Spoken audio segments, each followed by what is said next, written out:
Media times news channel देखे आप सभी दर्शकों का बहुत बहुत स्वागत है। मैं हूं रमनदीप कौर। इस वक्त की बड़ी खबर आ रही है प्रयागराज से। क्या है पूरा मामला, देखने के लिए बने रहिए हमारे। प्रयागराज के यमुना तट पर स्थित विश्व प्रसिद्ध मौज गिरी घाट पर शुक्रवार को पूरी भव्यता के साथ कालिंदी महोत्सव का आयोजन किया गया।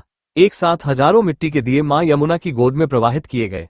मां यमुना की भव्य आरती में विश्व कल्याण की कामना की गई।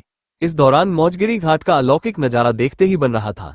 इलाहाबाद हाईकोर्ट के जस्टिस शेखर यादव और जस्टिस प्रवीण गिरी ने जूना अखाड़े के महंत शिवानंद जी सहित अन्य संतों के साथ दीप प्रज्वलित कर कालिंदी महोत्सव की शुरुआत की।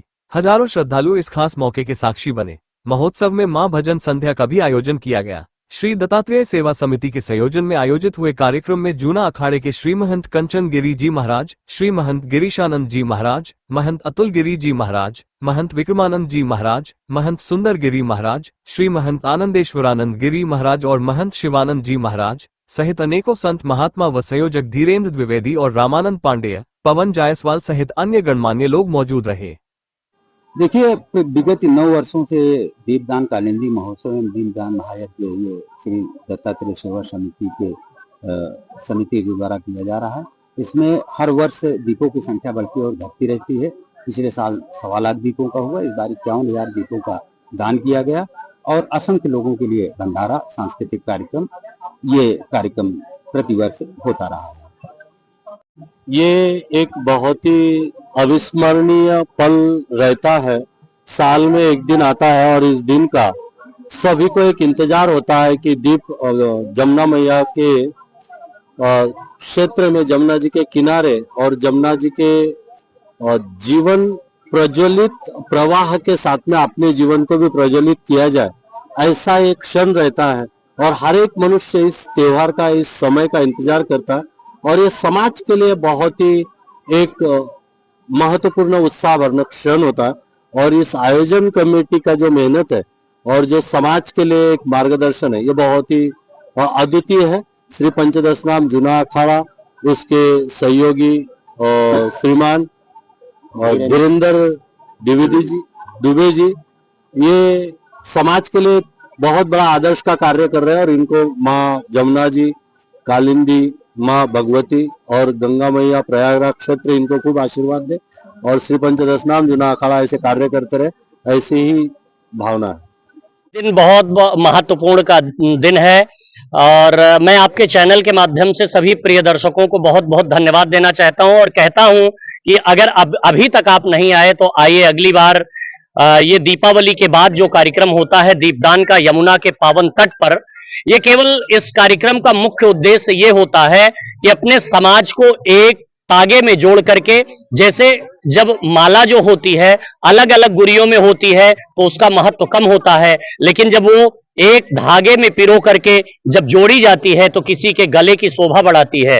वैसे भारत विश्व गुरु तभी बनेगा जब जाति पाति के भेद को मिटा करके और सब एक साथ ऐसे उन्नति का दीप जला करके अपने जीवन में, अपने घर में, अपने परिवार में, अपने समाज में, अपने देश में उन्नति का दीप जला करके और सब एक साथ खड़े होकर के एक घाट पर एक साथ खड़े होकर के जाति पाति के भेदभाव को मिटा करके उन्नति के पथ पर आगे बढ़ेंगे तो तमाम हमारे आने वाली पीढ़ियों को खुशियां मिलेंगी, आगे आने वाली पीढ़ियों को संपन्नता मिलेगी और जो तमाम तरह की कुरीतियां हमारे समाज में ये राजनीतिक लोगों ने भर दिया है, वो अपने सुख के लिए, अपने राजनीति वोट के लिए जाति पात में, पंक्ति में बांट करके, हमको हिंदू मुस्लिम इत्यादि में बांट करके, मैं तो कहता हूं जन्म से सभी सनातनी हैं। आइए, सनातन धर्म आपका स्वागत करता है और एक साथ मिलकर के कालिंदी के इस पावन तट पर पंडित धीरेन्द्र द्विवेदी जी के, देखिए अभी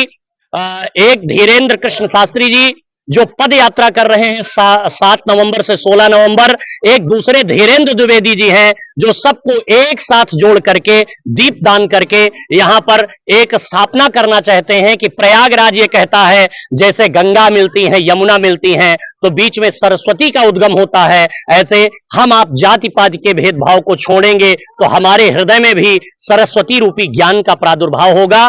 यही उद्देश्य होता है मुख्य इस कार्यक्रम का, कालिंदी उत्सव का। प्रयागराज में चीफ जस्टिस ऑफ इंडिया का आगमन, हाई कोर्ट के 63 जजों को मिला निमंत्रण। वही शहर आज न्यायिक गरिमा के माहौल में डूबा रहा जब chief justice of India CJI का आगमन हुआ। उनके स्वागत के लिए इलाहाबाद हाई कोर्ट के 63 जजों को विशेष रूप से आमंत्रित किया गया था। दिन भर सिविल लाइंस क्षेत्र में सुरक्षा और प्रशासनिक हलचल देखने को मिली।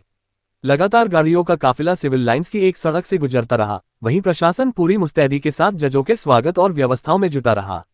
चीफ जस्टिस ऑफ इंडिया ने कई जजों के सिविल लाइंस स्थित रेस्टोरेंट में आयोजित विशेष रात्रिभोज डिनर में शामिल हुए। ये रात्रिभोज आगामी कार्यक्रम के स्वागत स्वरूप रखा गया है।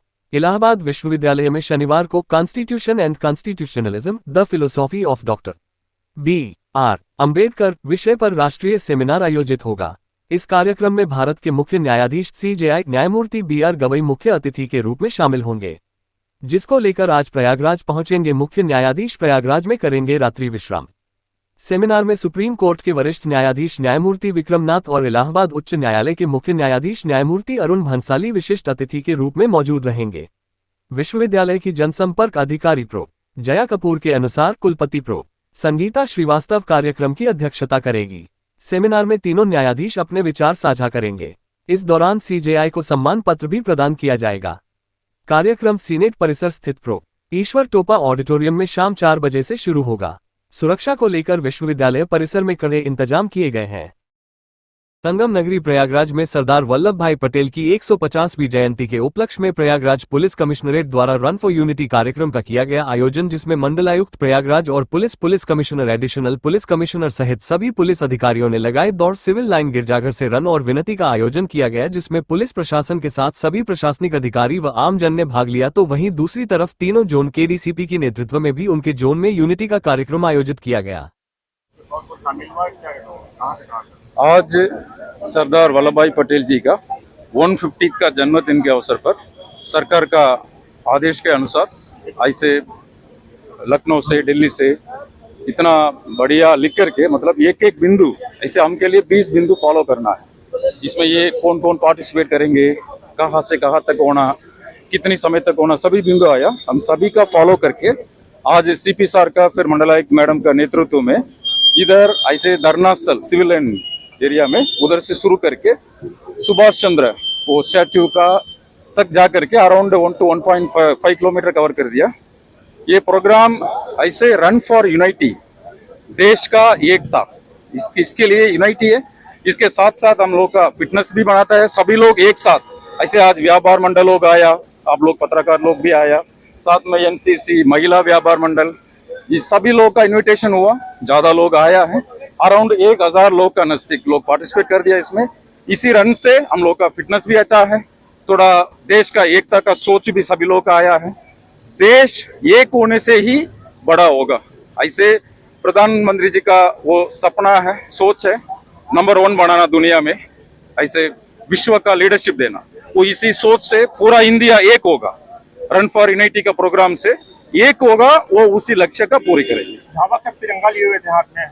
क्या जी? धावक सब तिरंगा हाथ में लिए हुए थे। हाँ, वही है, यूनिटी के लिए है, देश का एकता के लिए है। तिरंगा लेना अच्छा है, उनका तिरंगा दे करके उत्साह मिलता है हमेशा। आज ये प्रोग्राम बहुत अच्छा लगा, आप लोग भी पार्टिसिपेट कर दिया, सभी लोग का धन्यवाद देता हूँ। Thank you. पूर्व प्रधानमंत्री इंदिरा गांधी की पुण्यतिथि पर शुक्रवार को संगम नगरी प्रयागराज में कांग्रेसियों ने उन्हें याद किया। आनंद भवन में आयोजित कार्यक्रम में पहुंचे राज्यसभा सांसद व विपक्ष के उपनेता प्रमोद तिवारी समेत शहर कांग्रेस कमेटी के कई पदाधिकारियों ने भारत रत्न पूर्व PM इंदिरा गांधी के चित्र पर पुष्प चढ़ाकर उन्हें श्रद्धांजलि दी। सांसद प्रमोद तिवारी ने इंदिरा गांधी को विश्व शांति का प्रतीक बताते हुए कहा कि वह गुट निरपेक्ष आंदोलन की नेता थी, उन्होंने मजबूत भारत की आधारशिला रखी थी। आज इंदिरा जी का बलिदान दिवस है। आज ही के दिन आतंकवाद के खिलाफ उन्होंने अपनी शहादत दी थी। सबको याद होगा, मरने के पहले एक शाम उड़ीसा में उन्होंने कहा था कि मैं जानती हूं आतंकवाद के खिलाफ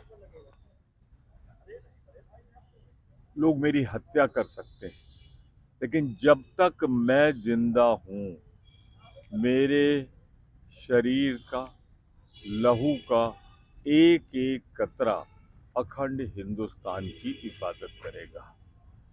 आज इंदिरा जी बहुत प्रासंगिक हो गई हैं दोबारा। जब अभी ऑपरेशन सिंदूर हुआ और अमेरिका के राष्ट्रपति ने कहा कि उन्होंने 1-2 बार नहीं 50 बार से ज़्यादा कि उन्होंने भारतीय सेना के कदम जो कश्मीर का हिस्सा पाकिस्तान के पास है, पाक ऑक्युपाइड कश्मीर को आज़ाद कराने के लिए बढ़ रही थी, उन्होंने सीज फायर करा। उस समय इंदिरा जी बहुत याद आती है। 1971 में इसी अमेरिका के राष्ट्रपति निक्सन ने बांग्लादेश के निर्माण के लिए जब भारतीय सेनाएं बढ़ रही थी तो बलपूर्वक रोकने की कोशिश की थी, पर इंदिरा जी ने नकार दिया था, उस दबाव को नकार दिया था 7वें बेड़े को ये कहते हुए कि हमें फिक्र नहीं, भारत मेरे लिए सर्वोच्च है, भारत का हित सर्वोच्च है। मैं इतना ही कहूँगा, आज लोगों को प्रेरणा लेनी चाहिए इंदिरा जी के। प्रयागराज के धूमनगंज इलाके में रविंद्र पासी हत्याकांड में पुलिस ने 5वें आरोपी को भी गिरफ्तार कर लिया है। पुलिस ने सटीक सूचना पर एयरपोर्ट इलाके के गौसपुर कटोहला के पास ससुर खदरी नदी पुलिया के पास घेराबंदी करके फैसला उर्फ काले को सरेंडर करने के लिए आवाज लगाई तो फैसला ने पुलिस पर फायरिंग कर दी। पुलिस ने भी बचते हुए क्रॉस फायरिंग की, जिसमें एक गोली फैसला के लगी, वो गिर गया। उसी वक्त पुलिस भी घेर कर उसे पकड़ा। फैसला के पास से एक देसी तमंचा, 4 जिंदा कारतूस भी बरामद हुआ है। पकड़ा गया फैसल मरियाडी का रहने वाला है। इस मुठभेड़ में 3 थानों की फोर्स शामिल थी। डीसीपी सिटी मनीष शांडिल्य ने बताया कि घायल अभियुक्त को अस्पताल में भर्ती कराया गया है, इलाज के बाद जेल भेजा जाएगा। फैसला इसी इलाके में छुपा था, सूचना पर पुलिस ने घेरा था। रविंद्र पासी की हत्या के मामले में कुल 5 आरोपी गिरफ्तार हो चुके हैं। 2 आरोपी पहले गिरफ्तार किए गए थे, 2 एसटीएफ ने पकड़ा था और आज पुलिस ने फैसला उर्फ काले को भी पकड़ लिया। पुलिस कमिश्नर जोगेंद्र कुमार ने इस हत्याकांड के आरोपियों की गिरफ्तारी के लिए पुलिस की अलग अलग 7 टीम बनाई थी, जो सर्विलांस और मुखबिर के जरिए बदमाशों की तलाश में लगी है। पुलिस 2 अन्य आरोपियों की भी तलाश कर रही है, उनके बारे में पुलिस कुछ इनपुट मिले हैं, जल्द ही उन्हें की भी गिरफ्तारी की जाएगी। आरोपी कोर्ट में सरेंडर की भी फिराक में है, जिसको देखते हुए पुलिस की टीम कचहरी के आसपास भी गुप्त रूप से निगाह रख रही है। आज दिनांक 30 अक्टूबर और 31 अक्टूबर की मध्य रात्रि को कंट्रोल रूम से सूचना मिली कि एक वांछित अभियुक्त गांव गाजा थाना एयरपोर्ट क्षेत्र में एक पेड़ के किनारे छिपा हुआ था। थाना कर्नलगंज, थाना धूमनगंज और थाना एयरपोर्ट की टीम उसको गिरफ्तार करने के लिए आई तो वह पुलिस टीम पर फायर करते हुए भागने के लिए निकला। जवाबी कार्रवाई में पुलिस टीम ने भी उस पर फायर किया, जिसके क्रम में उस वांछित अभियुक्त के एक पैर पर गोली लगी है। उसको घायल को उपचार के लिए अस्पताल भेजा जा चुका है। इस पूरे घटनाक्रम में एक पुलिस टीम के सिपाही के पर भी एक चोट आई है और इस पूरे घटनाक्रम के लिए विधिक कार्रवाई की जा रही है।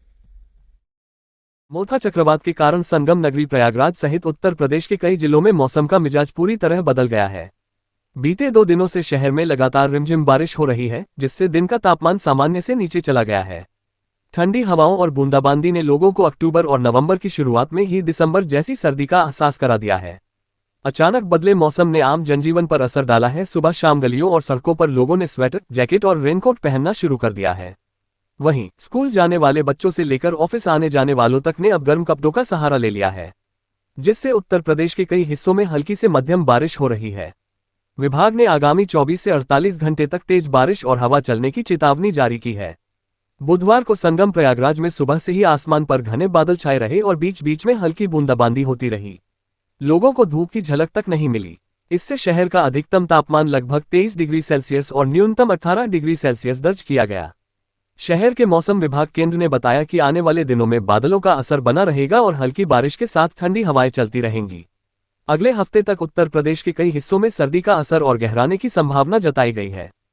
ये जरूरी है प्रकाशन के तौर पर, अगर गंभीरता से लोग नहीं लेंगे तो बड़ी बीमारियां भी या ठंडक लग सकती है लोगों को। तो मेरा भी कहना है कि जो मौसम ने जिस हिसाब से करवट ले लिया है तो लोग अपने गर्म कपड़े, ठंडे कपड़े को निकालें और लोगों को जो है इस बात को ध्यान रखें कि मौसम में जो परिवर्तन हो रहा है इससे किसी प्रकार का लोगों को नुकसान ना हो, क्योंकि ये समय ऐसा है कि गर्मी से ठंडक में अचानक मौसम बदल रहा है और इसके बदलने के कारण जो है लोगों को ठंडक भी लगे, क्योंकि आप देख रहे हैं लगातार कल से रात भी को बारिश हुआ है, दिन में लगातार झिमझिम बरसात हो रही है। अगर कोई भीगता है और ठंडक भी लगती है तो दोनों चीजें ज्यादा नुकसानदायक होती है। देश दुनिया की खबरों के लिए world media times news channel को सब्सक्राइब करें।